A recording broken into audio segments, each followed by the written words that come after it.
Mother Teresa has been canonized. She was a very interesting character. I say that as an atheist. I read her authorized biography. I was very impressed by her and by the good works that she did. For basically, she took the verse seriously. Whatsoever ye do unto the least of these, you do unto me. I, the, you know, and I do think she did a lot of good work. But it has turned out that Mother Teresa was a much more complex figure than a lot of people basically give her credit for or even want to acknowledge. Mother Teresa would put a band around her thigh.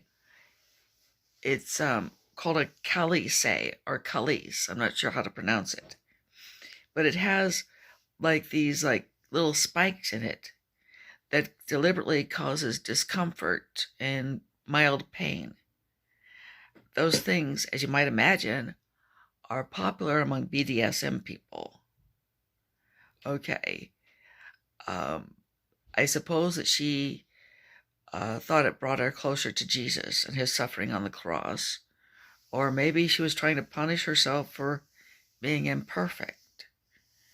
And she would have been the first to acknowledge that she was not perfect.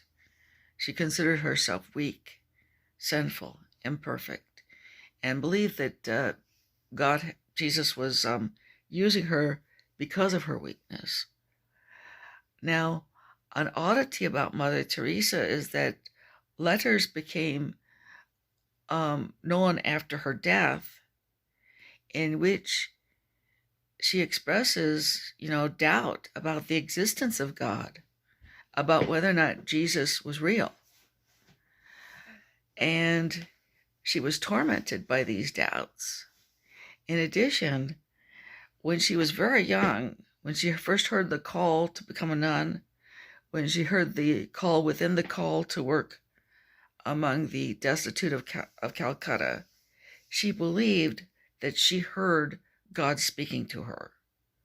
I don't know if it's in a literal sense or just like a feeling, but she strongly believed that God was in her life, acting with her and acting through her.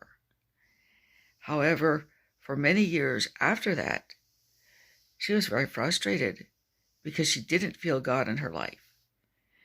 And some of the letters and things that she left behind, it sounds like her desire to want Jesus or God to talk to her again. It kind of reminds you of a woman in a long-term marriage whose husband has friend-zoned her. Sometimes it kind of reminds you of a kid trying to get their daddy to talk to them. It almost sounds like, Daddy, I've been a good girl. Will you talk to me? And she felt very frustrated, very dry, because she no longer had that sense of God speaking to her, of being close to her. And yet she soldiered on. Now, it might be that she believed that by being the best nun she could possibly be, God would start talking to her again. Or that if she was as good a Catholic as she could possibly be, that the belief would follow, that the doubts would go away. There's also another odd incident, in which a woman was dying of cancer, and she was being ravaged by agony, absolute agonies of cancer. And I guess in an attempt to comfort her, Mother Teresa told her, "You're very close to the cross. When the pains of the cancer hit you, that's Jesus kissing you." And the woman held her hand up in the classic attitude of the praying person or the beggar, and said, "Mother Teresa, tell Jesus to stop kissing me." Now, the fact is, we don't really know what to say to somebody who's in real agony.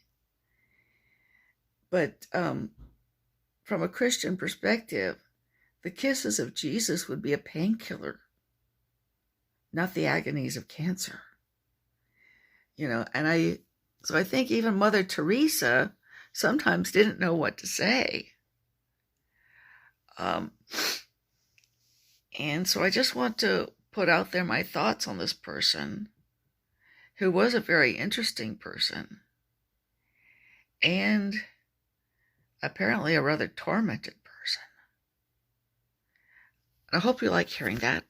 Will subscribe and tell others about me. Thank you.